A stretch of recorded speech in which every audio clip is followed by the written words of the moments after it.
starting with artisanal sourdough. This is a 3-day process by which we already have live active sourdough starter. So for day 1, we start at 8 p.m. We feed our starter and allow it to activate for the next 12 hours. That consists of 25 grams of mature starter, 100 grams of flour, another 100 grams of room temperature water. Mix it together to ensure the starter and flour are 100% mixed. That is our sourdough starter 12 hours later. So here I'm mixing 35 grams of my starter. I'm then adding 70 grams of water, just mixing that up, and then adding 35 grams of flour and mixing that all together to get my levain. And now we're making the autolyzer. First I put 75 grams of sprouted whole wheat flour. Then I put 804 grams of bread flour in. Mix till it's fully incorporated.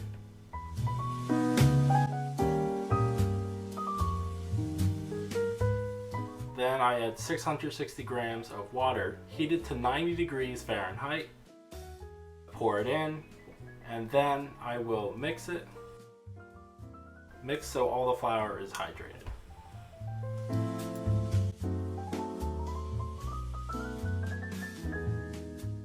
And this is our finished autolyse.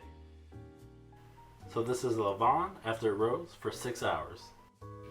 After that, add the levain to the autolyse.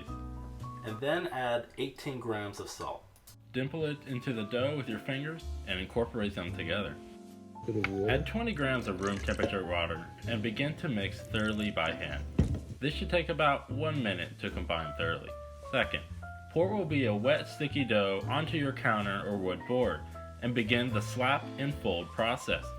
Pick it up from the middle, fold it over and slap it down on the surface, and I'll do it over and over for the next 3 to 5 minutes. The dough will be smooth but still somewhat sticky. Put it back into the bowl, cover it, and place it back into a warm place to rest for about 25 minutes. After 25 minutes, take out your dough for a second slap and fold, and then put it back in the warm environment for another 15 minutes to rest before our first set of folds. This marks the start of the 4-hour bulk ferment. So there will be a total of 6 folds, and this will be the first one. While in the bowl, pull the dough up and stretch it until thin and fold it over itself. Do this 4 times, rotating the bowl each time so they fold over each other. Repeat this process each 30 minutes apart for a total of 6 folds.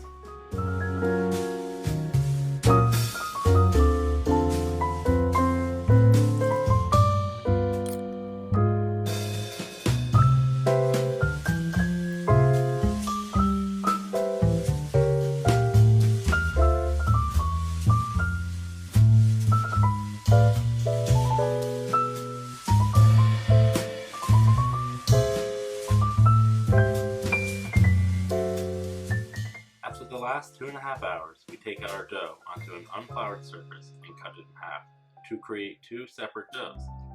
Then, we make each dough into its own boule by turning the dough around itself, but not too tight.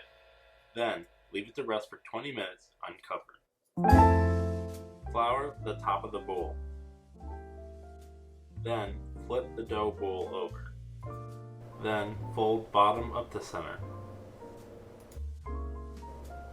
Stretch and fold the left side 3/4 over to the right side. Stretch and fold the right side completely over to the left side. Pull the top towards you to the center and tuck on both sides.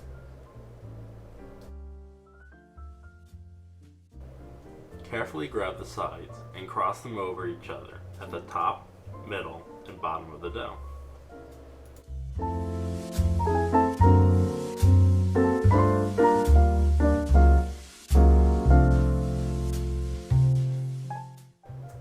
Carefully fold the dough from the bottom to the top and roll it so it gets nice and tight, and seal the bottom by pulling the dough towards you.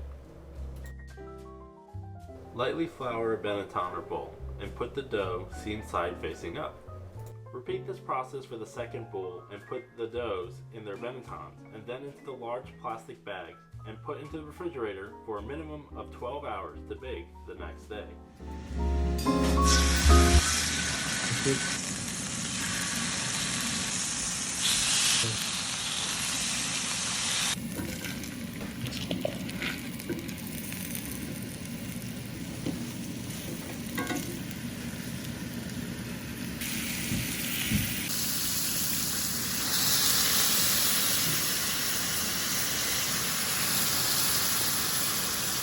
your pie.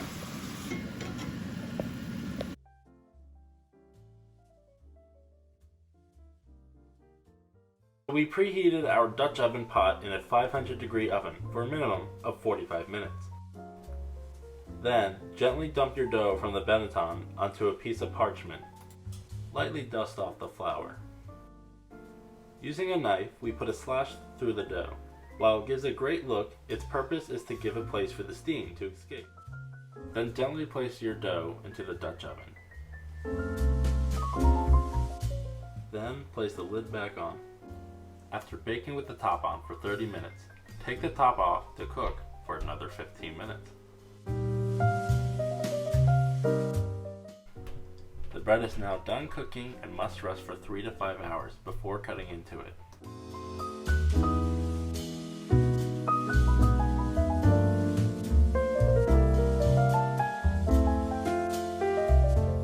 Repeat the process on the second dough.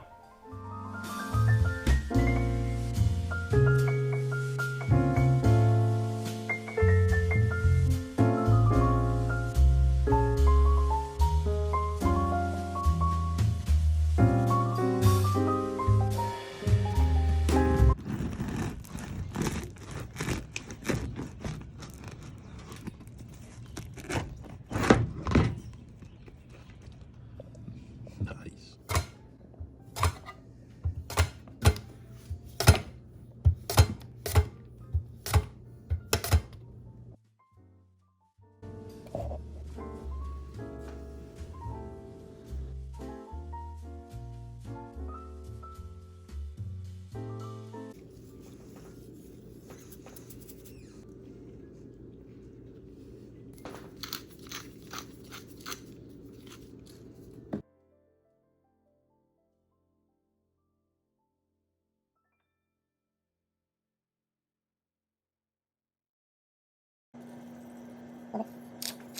That's much.